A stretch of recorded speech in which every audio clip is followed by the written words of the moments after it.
Hello les amis, direction Paris Centre pour aller voir l'équipe de MetaFight. Ça va être une tuerie. Si tu mets ça dans ta vidéo, c'est fini. Donc ça va être les reportages toute la journée, les interviews. Et ce soir, il m'invite au Ares. Donc j'ai trop hâte.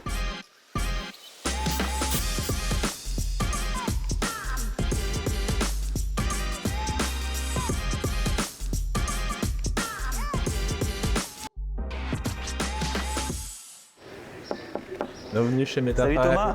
Comment ça va? Ça va et toi? Au top. Donc bienvenue dans les bureaux MetaFight. Tu as donc Fimo qui est juste ici, qui est UI designer, Pierre, directeur des partenariats, Eugénie qui s'occupe du business et du légal, Pierre notre CPO et Julia la CEO. Comment t'es venu à travailler, enfin à côtoyer ce milieu en fait? Le MMA, c'est juridique. En fait, je connaissais des patrons d'organisation de MMA et de management qui avaient des soucis d'organisation structurelle corporate suite à la légalisation du MMA. Et du coup, en les aidant un peu et en m'interrogeant, en regardant un peu tous les rapports qui avaient été rendus par le ministère des Sports, etc., sur le marché du MMA, je me suis dit qu'il y avait un truc à faire. Je n'étais pas du tout sport de combat. Et le Web3, en fait, c'est Thomas qui m'a fait découvrir le Web3. On travaillait ensemble et le champ des possibles s'est ouvert en termes juridiques, des propriétés intellectuelles, des intermédiations, etc. Et comme on s'est rendu compte du marché ensemble, du MMA très mal redistribué et qu'une des super solutions qu'apporte le Web3 et un des spirits du Web3, c'est vraiment la redistribution, la réappropriation des données, de son IP, de son exploitation personnelle, des interactions directement entre un fan et un sportif ou une star, etc. On s'est dit qu'il y avait une combinaison possible. Et ben moi j'ai commencé par l'audiovisuel et l'événementiel. J'ai été chargé de production puis directeur de production, principalement sur ce qu'on appelle des événements à haut risque, donc c'est-à-dire des événements à plus de 30 ou 40 000 personnes, ou alors dans des lieux industriels un petit peu spécifiques, donc des baptêmes de paquebots, des inaugurations d'éoliennes, voilà. Donc j'ai commencé ma carrière là-dedans, ensuite j'ai enchaîné dans la réalité augmentée. Donc j'ai été directeur de production d'une boîte qui faisait de la réalité augmentée, de la réalité virtuelle, et c'est via cette boîte dans laquelle Julia était avocate que j'ai rencontré Julia. Je vais te présenter également l'équipe com, Brice et Radium qui sont community managers et Axel qui est moi. Je suis Radium, je suis community manager pour la société MetaFight. J'ai un parcours qui est hyper atypique. J'ai fait 10 années de vente en joaillerie et un jour j'ai un collègue qui est arrivé et il avait acheté du Shiba, puis il swipait sur Binance avec son téléphone et je me suis dit moi aussi je vais acheter de la crypto, je vais m'enseigner et j'ai eu un déclic et je me suis dit plutôt que d'être un spectateur de l'écosystème Web3, je vais en être un acteur et je me suis dit le Web3 est là, let's go. Et du coup j'ai rencontré la team MetaFight au NFT Paris. C'est vrai que la blockchain, c'est tout récent, les méthodes de recrutement changent. Là, on va peut-être plus s'attarder sur les compétences, même si le mec il n'est pas surdiplômé, mais on voit qu'il a déjà mis les mains dans le cambouis, il a déjà lancé un ou deux projets où il s'est cassé la gueule, mais il a réussi à remonter des trucs. Quelle est toi ta vision des choses sur le recrutement et comment vous avez réussi à gérer ce recrutement au sein de MetaFight? Déjà, il va y avoir un truc qui est global dans la tech, et d'autant plus depuis le Covid, ça va être le fait qu'il y ait plus de télétravail. C'est vrai que tout ça c'était assez nouveau. J'avais commencé un petit peu quand on avait la boîte d'AR à tester, mais jamais à ce point-là. Non. Pour moi, c'est déjà un truc, mais qui n'est pas forcément lié au Web3. Donc, qui est dire que tu as un diplôme de blockchain ou de NFT ou de trucs qui n'existent pas depuis plus de 5 ou 6 ans réellement. Tu vas forcément pas avoir un bac plus 5 dans quelque chose qui se crée encore actuellement. Ce système que je t'expliquais avec la rémunération, avec les nouvelles façons de faire les jeux vidéo, et forcément permettent aussi toute une nouvelle vision, on va dire, pour le marketing, ou en tout cas une nouvelle façon de prendre le marketing. Et donc, c'est des gens qui n'ont pas les codes existants. Alors moi, c'est Brice, aussi connu sous le pseudo de Neva, donc je suis SL sur MetaFight et depuis maintenant un peu plus d'1 an. On va dire que j'ai eu un parcours un petit peu atypique en faisant quelques années à l'armée, et puis ensuite j'ai vraiment commencé à vraiment m'intéresser énormément au Web3 et c'est à ce moment-là en fait que j'ai commencé à aider des projets d'abord bénévolement et maintenant je peux dire que je travaille essentiellement dans le Web3. Pas de formation, non, j'ai commencé comme ça en apprenant de base. Alors après c'est des choses que j'avais déjà faites un petit peu, tout ce qui est gérer des réseaux sociaux, gérer des communautés, j'avais déjà fait ça en ligne auparavant. J'ai voulu ensuite en faire ma vocation professionnelle. J'ai découvert le projet MetaFight qui m'a beaucoup plu, que j'ai trouvé très très intéressant et j'ai décidé de contacter l'équipe donc pour voir s'ils avaient des besoins à ce niveau, donc communication, marketing. Là, on essaye de se donner les moyens là, avec une nouvelle levée de fonds, d'avancer. On a besoin d'exécution, on a besoin de plus de gens, de trouver. On a recruté quelques devs, mais on a besoin de recruter vraiment des gens qui comprennent et surtout qui sont habités par le projet, qui ont envie de bosser là-dedans. Avec tout je pense qu'on a posé les bonnes bases, des partnerships, de la tech, du truc. Puis à un moment donné, tout explose pour tout naisse. C'est forcément lié aussi au marché des crypto-monnaies, forcément, vu Bon, qu'on après, reste on a mis sur la tous les blockchain. bons ingrédients. Ça fait pas toujours. Exactement, Là, on a ouais. tout mis. Donc maintenant, on bosse d'arrache-pied, on est sûr de nous, on continue, c'est dur, on est résilient, etc. Et du coup, tu parlais des diplômes blockchain, qui on va dire un milieu assez récent. Quel est ton avis sur les formations qui sont proposées à l'heure actuelle? On voit qu'il y a Alira, il y a SLSK, il y a BBS qui proposent des formations. Quel est toi ton avis? Est-ce que c'est vraiment un gage de qualité? Est-ce que toi tu recruterais quelqu'un qui sort de ce type de formation? Écoute, je pense que le temps de recul est assez trop faible pour pouvoir avoir un réel avis. Et je pense que comme dans toute école, c'est plus l'envie de l'élève qui va vraiment jouer. Donc je pense que c'est avant tout l'humain qui prendra le dessus, mais que bien évidemment, c'est une façon d'aller se former beaucoup plus rapide que d'éplucher Internet, etc. Donc je pense qu'il y a du très très bon dans ces formations-là. Après, sur le recrutement, moi, je te dirais, c'est plus la personne que j'ai en face que je jugerais que réellement sur la formation. Parce qu'on en a vu, on en voit encore des gens qui me disent, moi, je suis expert blockchain, expert NFT, expert Il y en a ci, beaucoup ça. des consultants blockchain. Hein. Voilà, qui ne savent pas la différence entre les blockchains ou qui se disent experts parce qu'ils ont réussi à flip un Bored Ape au bon moment et que du coup, c'est des experts en spéculation d'images Au mieux, un sur Bored Ape. Internet, tu vois. Voilà, on est d'accord. Et du coup, vous êtes à combien travaillé pour MetaFight à l'heure actuelle? Là, on est une trentaine. Alors, on a eu de la chance, parce que comme tu as vu Axel, par exemple, on était à la fac ensemble.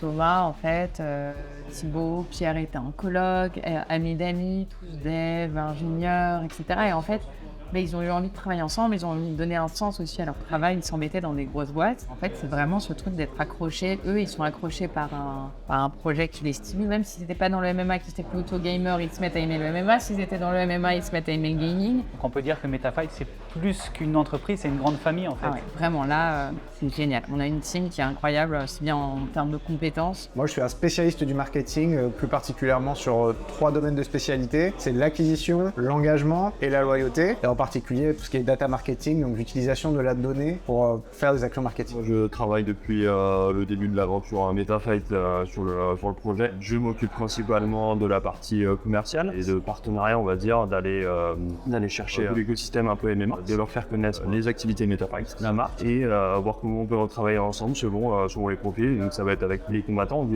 directement, avec lesquels on négocie en one-on-one, les ligues, avec lesquels les promotions, les organisations avec lesquelles on essaye de travailler, selon aussi de présenter nos offres qui sont un peu novatrices. C'est nous qui allons directement vers les combattants, vers les organisations pour leur faire connaître la marque naissante un peu de MetaFight. Qu'est-ce qui m'a attiré chez MetaFight? En fait, à la base, je suis en contact avec des types qui bossent dans le projet au tout début, parce que c'est des copains, des anciens colocs. De fil en aiguille, le truc est plutôt cool, c'est intéressant. Moi, ça m'ouvre sur beaucoup de sujets que je connaissais peu. Et puis, c'est devenu assez gros pour aujourd'hui pratiquement prendre un full time. Donc, en réalité, ça a démarré comme ça. Par le jeu, on découvre les combattants, on découvre comment tout ça fonctionne, on découvre les différentes ligues. Moi qui aime bien découvrir des nouvelles choses, en particulier je suis un gros gamer, je me suis dit tiens c'est intéressant, on a un jeu en ligne sur lequel on va pouvoir rentrer dans cet univers-là. Dans la globalité, je m'occupe du produit, je m'occupe de l'expérience de l'utilisateur, qu'il ait du plaisir en jeu. Donc j'ai un bac plus 5, un master en design spécialisé en interactivité et 3D temps réel. Donc j'ai beaucoup de la 3D. En parallèle, j'ai fait ainsi un master en ingé aux arts et métiers, aussi sur la 3D temps réel. Donc j'ai vraiment un bagage sur ça. On a pu travailler, on a vu qu'on avait une opportunité avec MetaFight. Donc c'était en l'occurrence avec Fernand Lopez et Benjamin Sarfati qui nous avaient contactés pour faire un drop spécifique dans 2 ans pour Cyril. Et devant l'ampleur du projet et devant surtout ce qu'on pouvait faire, pourquoi s'arrêter de faire un seul drop? Faisons une expérience beaucoup plus complète, beaucoup plus amusante et qui sont à faire un jeu. Et donc l'idée c'est pas de faire comme tout le monde, c'est de faire ce qu'on a envie de faire à côté. Et on a tout de suite essayé de prendre le virage de rajouter de l'usage. L'usage le plus simple, ça a toujours été le jeu, parce qu'on sait que des joueurs, il y en a partout. Et donc notre objectif, c'est de trouver quelque chose qui soit sympa pour tout le monde. Donc aujourd'hui, on a une base sur MetaFight, on a surtout prévu énormément de features, de mises à jour derrière, pour des interactions beaucoup plus riches. Ta tâche principale, elle consiste en quoi ici? Principalement le design, donc produire tout ce qui va être la mise en forme de l'environnement digital de MetaFight, à savoir le site web, le jeu et la marketplace. L'adoption, pour moi, c'est fait par l'usage, encore une fois. C'est-à-dire qu'aujourd'hui, on propose juste une nouvelle façon de faire plusieurs choses, une nouvelle façon de collectionner des cartes. Le trading card games existe depuis les années 1850. À première fois, je crois que c'est 1856 ou 1858. On a tous eu tu un vois. album Panini, Ouais, c'est un album en étant Panini, gamin. on a toujours tous vu les cartes de baseball qui partaient à plusieurs millions d'euros, et puis plus loin, les cartes Pokémon, les cartes Magic, etc. Donc, il y a ce premier usage, et c'est usage qui se démocratise par le digital aussi, pour plein de raisons. Mais en tout cas, les études disent que dans 5 ans, ce sera 70% du marché des cartes à collectionner qui seront digitales. Donc, il y a ce premier cas d'usage. Le deuxième, c'est la hype qu'a pris le MMA. Donc, quitte à faire des cartes de sport, autant aller sur le sport qui est en hype à ce moment-là, évidemment.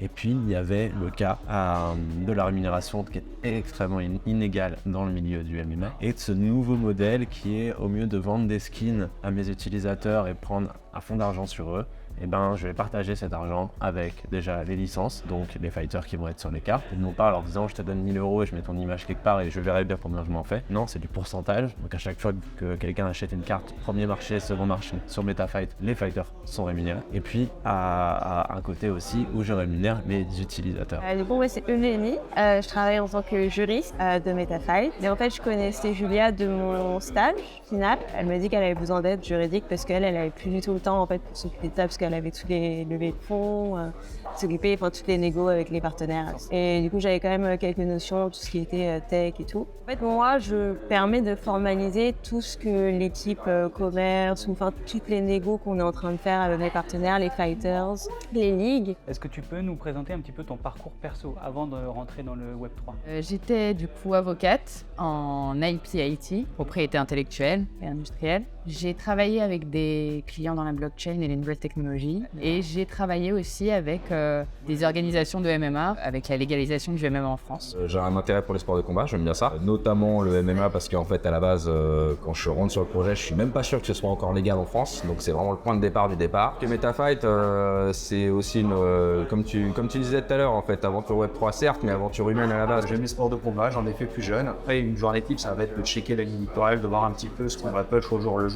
Et sinon, ça va être l'animation de la communauté sur Twitter, sur Instagram, sur Discord aussi, parce que vu que là, on a fait l'événement du leaderboard, avec d'ailleurs des très très belles récompenses à grinder. L'idée, c'est d'être là H24 pour répondre à leurs questions et bien évidemment, puisqu'il fait le jeu, parce que MetaFight est avant tout un jeu. On n'est pas juste premier dans notre jeu, on est premier et on gagne des nouvelles cartes, des packs, des rencontres avec des sportifs, des items dédicacés, etc. etc. C'est ce qu'on appelle un play to earn, même si je sais que tu n'aimes pas trop ce terme. Pour moi, c'est un terme un peu galvaudé. J'aimerais que tous les jeux vidéo au monde soient des play to earn. Quand tu vois des jeux comme Fortnite qui font 3 milliards sur des skins et qui ne redistribuent rien ou quasiment rien, ce modèle il ne peut pas continuer. En fait, c'est pas logique. Les gens jouent à leur jeu, prennent du temps humain pour leur jeu, leur apportent de l'argent. Pourquoi ne pas en redistribuer un petit peu? Et c'est le principe même de beaucoup de choses. Et pourquoi ne pas l'appliquer au gaming? C'est surtout ça le C'est vrai que le play and earn est peut-être plus adapté. Je pense qu'il est moins spéculatif. Il est essentiel. Toute la première vague du play to earn, c'était bien souvent du trading déguisé. C'était pas du stacking déguisé ou des mécanismes blockchain de finance qui étaient déguisés à travers une UI qui donnait l'impression d'être un jeu, qui était bien souvent éclaté au sol et qui n'était qu'un prétexte pour faire quelque chose dans la blockchain. Aujourd'hui, le but, ça serait plus de reprendre les jeux comme ils existent, avec leurs valeurs, et ensuite de rajouter cette couche qui est hyper intéressante, qui fait faire des économies aux entreprises qui produisent les jeux et qui, de par ce fait, doivent pouvoir réinjecter cette économie ailleurs. Souvent, quand on dit NFT, on entend dire NFT, c'est des scams, c'est des arnaques. Donc, comment convaincre une organisation ou un combattant d'adhérer au projet MetaFight ? Alors déjà, la première chose, c'est le bouche à oreille. Quand ils voient qu'il y a une vraie... c'est un projet long terme qui va vraiment les aider à en fait, augmenter leurs revenus, qu'ils voient qui est déjà avec nous. On leur présente vraiment que c'est des cartes de collection. Simplement, comme elles sont plus physiques, on a besoin d'un NFT pour tracer l'ownership comme elles sont digitales. Mais que la nouvelle génération donne autant d'importance au digital qu'au physique, donc ils comprennent qu'il y a un vrai public. En plus, ils ont une communauté qui les suit et que du coup, ça permet aussi d'organiser quelque chose et même pour la communauté, ça permet de participer à la carrière de leurs fighters et aux fighters de profiter aussi de la communauté qu'ils ont créée. Comment on arrive à signer les plus gros alors qu'on n'avait pas énormément de fonds, c'est qu'on leur explique aussi comment on vend nous au hasard. Et du coup, les vrais champions qui ont un nom sont OK pour donner leur nom parce qu'ils savent que ça va bénéficier au reste Je et vois. à tous les prospects. Et du coup, ça va aider l'écosystème, les GM, les managers, etc. Donc, les managers sont contents parce qu'ils touchent quelque chose, ils amènent du business à leurs combattants, mais en même temps, il n'y a pas de spéculation, c'est pas du fan token. Le fait que je sois ancienne avocate, ça les rassure aussi. Ça joue forcément. Et qu'on ait une vraie team, qu'on tienne depuis 20 mois, 6 levels de Ledger, de Sandbox, etc. Donc ça les rassure aussi. Le côté sécurité. Le gaming, je crois que c'est une industrie maintenant qui fait plus d'argent que le cinéma. Le MMA, je crois que ça a une portée d'à peu près plus d'1 milliard ou 1,5 milliard d'êtres humains. Et puis le Web3, oui, pour le coup, la plus niche de ces niches, c'est le Web3. Le jeu, c'est ce qui va permettre de dénicher cette niche, de aller rejoindre ceux qui sont plus des joueurs. Le Web3, c'est un support qui va permettre à MetaFight de légitimer une forme de récompense ou de partage de valeur, notamment auprès des fighters, et il y a des contrats juridiques assez bien calés là-dessus. Il y a également une forme de sécurité, dans la mesure où quand tu vas acheter une carte, tu vas être propriétaire du sujet, et je pense que dans cet univers Web3, on a vu beaucoup de mauvaises choses, donc en tout cas dans la presse. Nous, on est tous connus, Julia et moi, on vient d'un univers plutôt juridique, tout ça est bien baqué. Ça a rassuré, je pense, les gens, justement, des deux gros mastodontes qui sont plutôt le gaming et le MMA, de pouvoir accepter de rentrer dans la porte Web3 en toute sécurité et en confiance. Moi, de mon côté, je suis rentré dans le monde de Web3 il y a maintenant 2 ans, plus par le côté NFT art. Et au final, pour moi, c'est assez naturel, puisque dans tous les cas, pour s'inscrire au jeu, tu peux t'inscrire avec ton simple email, donc t'as pas vraiment besoin d'être très très fort en Web3. Tu as fondé avec Thomas Not Found Token. Et donc ça, c'était au niveau de la timeline, ça se situe où? On a monté d'abord notre Fund Token il y a 2 ans et demi, 3 ans. Mais je continue à être avocate et on faisait plutôt de l'éducation. C'était vraiment début Web3, donc on faisait de la stratégie pour des marques avec qui on avait déjà collaboré avant, pour des artistes et un peu d'éducation. On avait vu la SACD, SACEM, tous les organismes de gestion collective pour leur expliquer comment ça allait vraiment bouleverser leurs habitudes. Et en fait, on avait développé vraiment pour chaque domaine un espèce de use case. Nous, ça nous a permis aussi d'optimiser et de nous stimuler. Donc dans la musique, on a fait ça avec le cinéma, avec le vin, avec le sport autre. Et du coup, on avait développé un peu cette partie sport, mais en pensant rugby, en pensant plein de choses. Et ensuite, on a eu cette idée MMA. Et du coup, on a comme on travaille avec Ternoa, qui est sur Polkadot, la première blockchain sur laquelle on était, avec qui on travaille beaucoup, et du coup, qui a une vraie vision Web3, long terme, Notamment pas comme NFT, les ouais. et très NFT, c'est une blockchain qui est dédiée NFT. Du coup, ils nous ont permis de comprendre aussi vraiment à long terme l'utilité. Et en fait, ils avaient plein de devs qui savaient coder sur leur propre blockchain. Donc en Forcément, fait, ouais. c'est comme ça on s'est dit, en fait, on a tous les outils, tentons quelque chose. Comme on a vu que c'était vraiment naturel, que la communauté MMA en fait était en demande, qu'elle était énorme, il existe en gaming un jeu PlayStation de 80 € et qu'il y a rien, et qui sont éduqués crypto avec crypto.com, que les fighters, en plus d'être des superstars et du coup d'actiser le truc de je veux collectionner ma superstar, ils sont dans des films, des Marvel, des Star Wars, etc. En plus de ça, ils portent des NFT autour du cou, ils prennent des bonus en crypto. Enfin, il y avait un truc où on disait, ok, c'est presque aussi gros que le foot, c'est pas le foot, mais c'est presque aussi gros que le foot. Et qu'est-ce qui t'a amené justement au milieu de la blockchain et du Web3? En 2012, j'ai acheté première crypto, toujours suivi ça de loin, formé d'autres amis à moi. Et c'est l'un des autres cofondateurs de Not Found Token, notre première agence avec Julia, qui m'a ramené à ça quand la deuxième vague NFT est revenue. On avait vécu la première en 2017, où on avait acheté un CryptoKitties à 2, en payant 50 balles de frais de gaz, et en se disant que c'était génial tout ce monde-là, mais que c'était pas mature. Et puis lui a continué à garder le nez dedans alors que moi j'ai complètement lâché. Et en novembre 2021, je pense, ouais c'est ça, il m'a rappelé en disant hop, c'est en train de revenir, est-ce qu'on ne remettrait pas un peu le nez dedans? On savait pas trop comment, on a bidouillé, on a cherché, on a essayé de comprendre comment ça marchait. Et puis après, à travers de longues conversations avec Julia, on a commencé à se dire ah oui mais en fait il y a un lien profond avec la propriété intellectuelle et moyen d'aller beaucoup plus loin, et qu'il fallait expliquer ce plus loin à tout le monde, dans l'espoir de pouvoir faire monter cet écosystème. Ok, et du coup, d'un point de vue légal, tu as un avis sur la loi Influx qui est en train d'être passée, là, justement? Sur les influenceurs? Ouais. Bon, à part le fait de seulement les personnes qui ont été certifiées alors qu'il n'y a pas de certification encore, bon voilà. Le problème, c'est de mélanger tous les influenceurs en fait. Je pense qu'il devrait peut-être avoir une casquette de certification. Peut-être une formation, tout simplement, Ouais.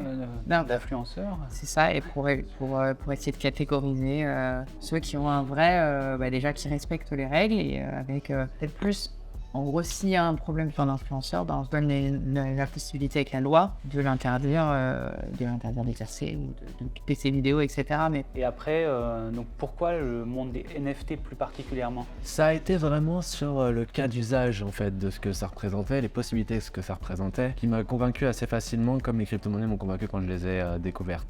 Mais là, c'était un cas d'usage pour moi qui était bien plus grand public. Révolutionner la monnaie, c'est quelque chose qui va prendre énormément de temps et ça vise aujourd'hui des cas bien spécifiques avec toute une problématique autour du trading, autour de tout ça. Les NFT, ça arrivait, on pouvait faire des cas d'usage directs. Donc c'est ça qui m'a passionné dans ce côté-là. Et puis quand on a commencé à voir que vraiment de grosses structures, de nombreux devs se mettaient à faire des choses qui pouvaient aller beaucoup plus loin, parce que moi je suis en aucun cas développeur, et en 2017, mis à part mettre les mains dans le cambouis, il n'y avait pas grand-chose d'autre à faire, tu vois.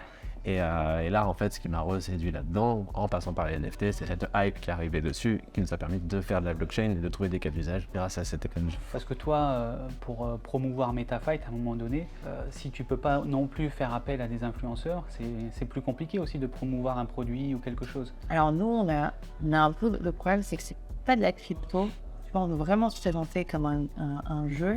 Tu peux avoir des sportifs qui font leur propre, en gros, qui vont parler des jeux dans lesquels ils sont, mais c'est pas de l'influence à proprement parler. Bien sûr, ouais. C'est un peu différent, l'organique chez nous est très fort. C'est aussi relayer des événements réels et visuels, donc on a du sponsorship, etc. C'est plus ça qui va nous amener au-delà de même du branding général, etc. L'influenceur, on a essayé un peu de faire de l'influence crypto, et de toute façon, j'avoue que c'est pas ce qui a marché le mieux. On n'est pas très Web3 là-dessus. Je pense qu'il faut pas trop En fait, pour onboarder des gens, et je pense qu'il faut, pour la masse adoption, il faut éviter peut-être de faire trop l'influence Web3 au départ. Surtout que là, en ce moment, en bear market, c'est peut-être pas le meilleur moment non plus, quoi. C'est pas le mot, en fait, Web3, il faut le garder pour le spirit et ce que ça va permettre. Ouais. Le Web3 fait avancer, c'est une nouvelle façon de s'approprier l'ownership, ses assets dans les jeux vidéo et du coup pas s'appauvrir, d'avoir ses données perso, etc. Et pour en revenir à MetaFight, c'est quoi les actualités chez MetaFight? Alors depuis hier, il y a une grande étape qui a été franchie chez MetaFight, c'est l'arrivée des rewards, parce que jusqu'ici, depuis les différentes phases d'alpha, les gens ne gagnaient pas encore sur le classement. Donc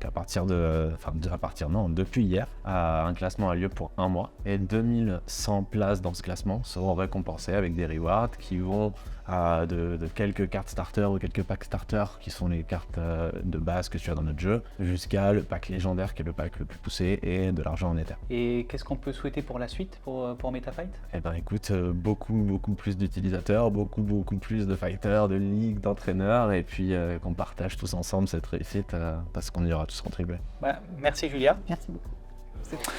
Roca, il faudra que tu rentres chez toi, à un moment donné. À la limite, ça passe dans le making-of, mais... Tu as commencé par parler un peu de mes gosses, comme ça, tu vois, ça brise la glace. C'est le bâtard, il continue à filmer. De ce qui va... Ouais, il va falloir que tu coupes, mon gars. T'inquiète. Tu sais qu'au final, c'est même pas la caméra qui regarde le plus, c'est le public. C'est pas évident, hein. Ouais, non, mais allez-y. La moula, c'est évidemment ça. On est là pour ça. Non, pas du tout. Aujourd'hui, là, c'est bon. T'inquiète, moi j'ai la journée, moi. Je pense qu'on a atteint la limite, il va falloir y aller. Bah écoute, là, j'ai sorti mes grandes pagaies. T'inquiète, je ferai mon storytelling après, moi. Ouais. Bah bon courage, parce que là, rien que dérocher ça. Et au plaisir quand t'as envie de revenir. Ouais, non mais il faut ça direct.